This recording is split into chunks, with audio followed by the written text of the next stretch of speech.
네, 오늘 말씀 우리 함께 봉독하도록 하겠습니다. 오늘 말씀은 룻기 4장입니다. 룻기 4장 13절에서 17절 말씀까지 제가 말씀을 봉독하도록 하겠습니다. 13절입니다.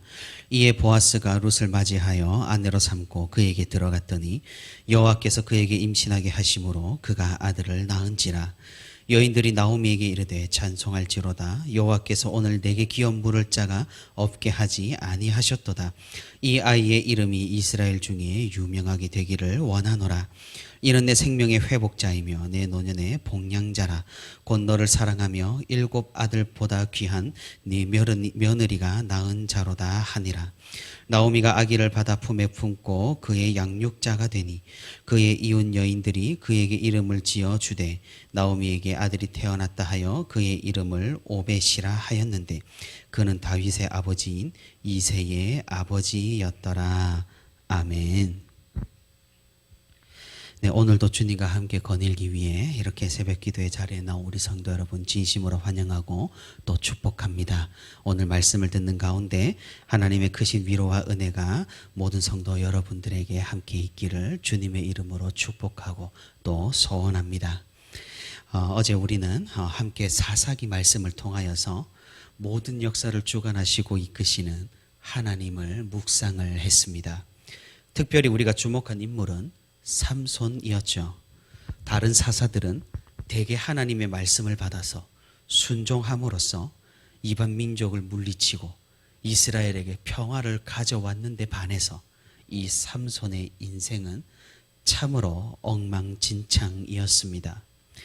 그는 이스라엘의 지도자라 하기에도 애매한 입지를 가지고 있었고 그가 블레셋을 공격하고 블레셋을 곤경에 빠뜨린 대부분의 이유가 그저 개인적인 복수심 때문이었습니다. 그래서 우리가 생각하기에 도저히 선하신 하나님의 의도라 생각하기 힘든 그것과는 거리가 먼 그런 인생이었습니다. 이 삼손의 마지막도 결국 복수로 끝이 났습니다. 참으로 비참한 인생이라고 할 수가 있겠습니다. 하지만 하나님께서는 어떻게 하셨습니까? 그런 삼손을 통하여서도 이스라엘을 구원하기 시작하셨습니다. 블레셋에게 압제를 당하고 어려운 삶을 살아야 했던 이스라엘 백성들을 긍휼히 여기셨던 것입니다. 아마 삼손 살아생전에 블레셋은 함부로 이스라엘 사람들을 건드리지를 못했을 것입니다. 왜냐하면 그 사실이 삼손의 귀에 들어간다면 군대를 동원해도 블레셋이 도저히 삼손을 이길 수가 없었기 때문입니다. 우리는 이런 삼손의 이야기를 통하여서 역사를 주관하시는 하나님을 만나볼 수 있었습니다. 우리의 성공 가운데에서도 우리의 실패 가운데도 무언가 우리 눈에 도저히 하나님의 역사라고 보여지지 않는 그런 시기와 사건에도 하나님께서는 끊임없이 개입하시고 지켜보시고 인도하신다라는 사실을 우리는 알 수가 있었습니다. 하나님께서 역사를 운행하시고 이끄신다면 우리 그리스도인들은 그 역사에 참여하고 하나님과 함께 동행하는 사람들입니다. 그리스도인들은 하나님의 역사를 함께 이루어가는 사람들인 것입니다. 그렇다면 우리는 어떻게 하나님의 역사에 참여할 수가 있을까요? 또 우리는 하나님의 역사를 어떤 마음으로 참여를 해야 할까요? 오늘 우리가 읽은 본문은 룻기의 마지막 부분입니다. 사사기는 그 이야기를 이스라엘의 지도자가 없었기 때문에 사람들이 자기 옳은 대로 행하다가 결국 이런 파국으로까지 치닫았다고 말씀을 끝냅니다. 왕의 필요성을 주장하고 왕의 등장을 암시하는 것입니다.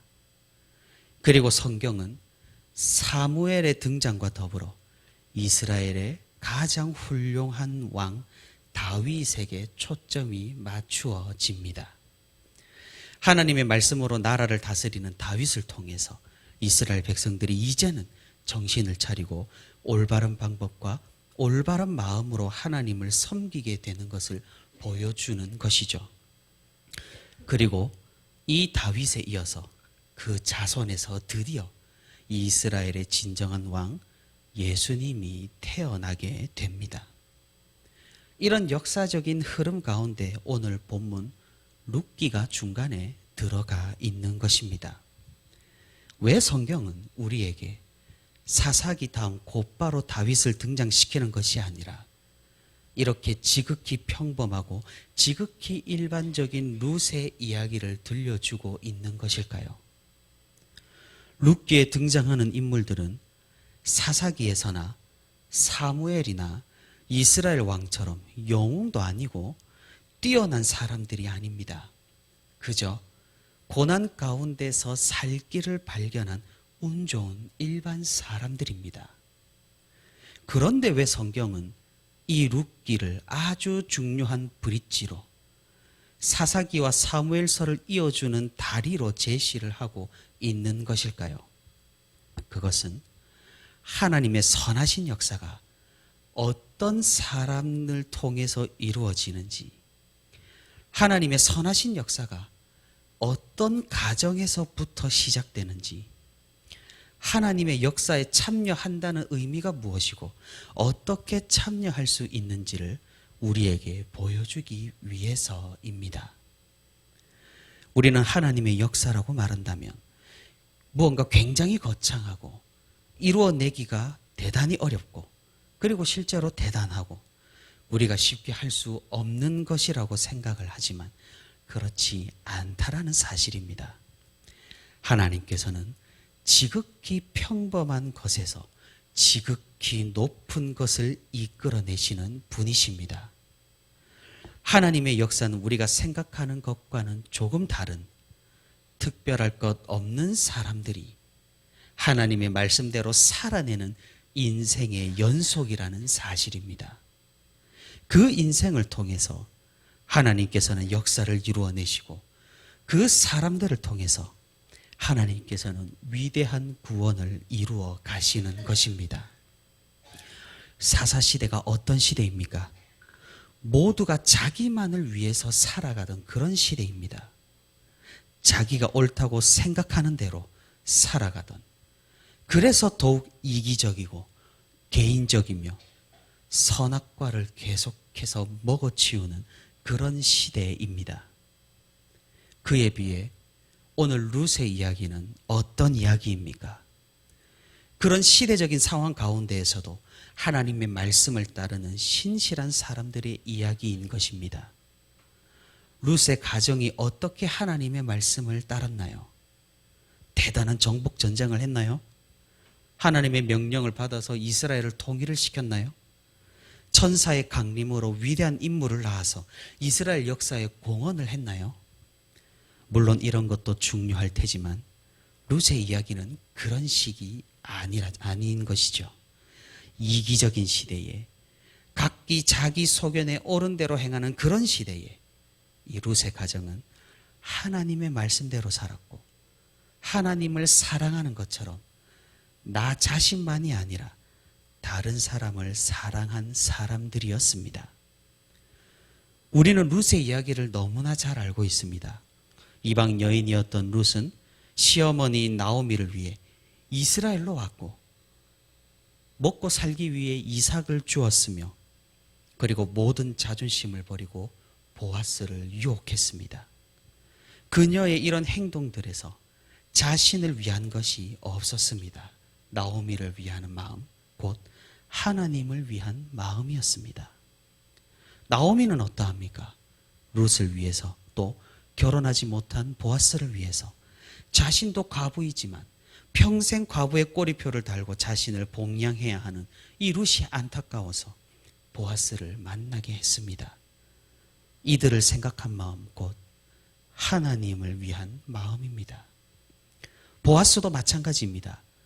시어머니를 그 지극히 봉양하는 룻의 상황을 안타까워하고 또 타국에서 남편과 아들들을 잃고 고향에서 힘들게 사는 나오미를 생각하며 자신의 가업이 될 수 없었음에도 불구하고 보아스는 룻과 결혼을 합니다.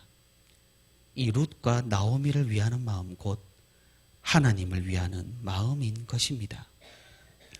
이들이 단순히 착해서 서로를 위했던 것일까요? 원래 착한 사람들이니 가능했던 것일까요? 상황이 잘 들어맞았으니 이런 좋은 결과가 나온 것일까요? 아니라는 것이죠. 이들은 믿음 가운데 하나님을 사랑함으로써 서로를 사랑했다는 사실입니다. 우리는 나오미를 따라 나선 룻의 어머니의 하나님이 나의 하나님이 되리라는 그 고백에서, 그리고 룻의 헌신을 본 보아스의 하나님께서 너에게 온전한 상을 주시기를 원한다는 그 축복의 말 가운데 사사시대에 이런 고백이 있느냐는 이런 생각과 함께 이들의 믿음과 이들의 신앙을 엿볼 수가 있는 것입니다. 시대를 거스르는, 시대에 편승하지 않고 하나님을 따르고 말씀을 뒤따르는 이들의 믿음과 신앙인 것입니다. 하나님께서는 이들을 통해 역사하셨습니다. 보통의 사람들, 그저 말씀을 따라 사는 순박한 사람들, 하나님을 사랑하듯 서로를 사랑한 사람들을 통해서 말입니다. 이들을 통해서 다윗이 이 땅에 태어났으며 다윗뿐만 아니라 이들을 통해서 예수 그리스도에게로까지 이어지게 되는 것입니다. 이들이 어떻게 이런 축복과 이런 행복과 이런 기쁨을 누릴 수가 있었습니까? 룻과 나오미, 보아스가 무슨 대단한 사람이어서가 아니라 하나님 안에 살면서 하나님의 역사에 선하게 참여했기 때문에 이런 축복과 행복, 기쁨을 누릴 수 있었던 것입니다. 사랑하는 성도 여러분, 오늘날 우리가 하나님의 역사에 참여하는 방법은 무엇이겠습니까? 대단한 사역을 하고 거대한 일들을 감당하고 위대한 업적을 남기고 그것이 전부가 아니라는 것이죠. 하나님께서는 보통의 우리를 통해 지금도 그 역사를 이루어 가신다라는 사실입니다. 그 역사에 우리가 어떻게 선하게 참여할 수 있습니까? 다른 것이 아닙니다. 주님의 말씀에 순종함으로 하나님을 사랑하며 그 사랑으로 서로를 또한 사랑하며 불행을 함께 이겨내고 서로를 바라보며 행복하게 사는 것, 이것이 바로 선하게 참여함입니다. 먼저는 가족에서부터 교회 공동체를 지나서 내 주위의 이웃들까지 하나님의 나라를 보여주며 그 선한 영향력을 끼치고 드러내는 것, 이것이 바로 주님의 역사에 참여함입니다. 하나님께서는 이런 우리의 삶을, 이런 우리의 사랑을, 이런 우리의 마음을 귀하게 보시고 우리를 사용하시고 이런 우리를 통해서 하나님의 나라를 이루어 가시는 것입니다. 우리는 소시민이 아닙니다. 우리는 보통 사람들이 아닙니다. 그렇게 보일지는 몰라도 하나님 나라의 최전선에서 살아가는 하나님께 쓰임받는 귀한 그리스도인인 것입니다. 사랑하는 성도 여러분, 말씀을 맺겠습니다. 지금 시대가 어떤 시대입니까? 지금 시대는 어떠합니까? 사사시대보다 더하면 더했지 결코 못하지는 않을 겁니다. 이기성이 극한으로 치닫고 개인주의가 보편적인 가치관이 되었으며 사랑이 식어가고 가정들이 무너지고 사회가 매우 혼란스럽습니다. 이런 시대에 우리가 희망이 될 수 있기를 바랍니다. 우리가 우리의 삶으로 서로를 사랑하면서 서로를 위하는 이타성으로 하나님께 영광을 돌리며 선한 영향력을 주위에 끼침으로 하나님의 역사에 선하게 참여할 수 있기를 바랍니다. 하나님을 사랑함으로 이웃을 사랑하며 그리스도를 힘입어 시대를 거슬러 사랑이 무엇인지, 믿음이 무엇인지, 진정한 행복이 무엇인지 보여줄 수 있는 저와 부천시민교회 모든 성도가 되기를 소망합니다.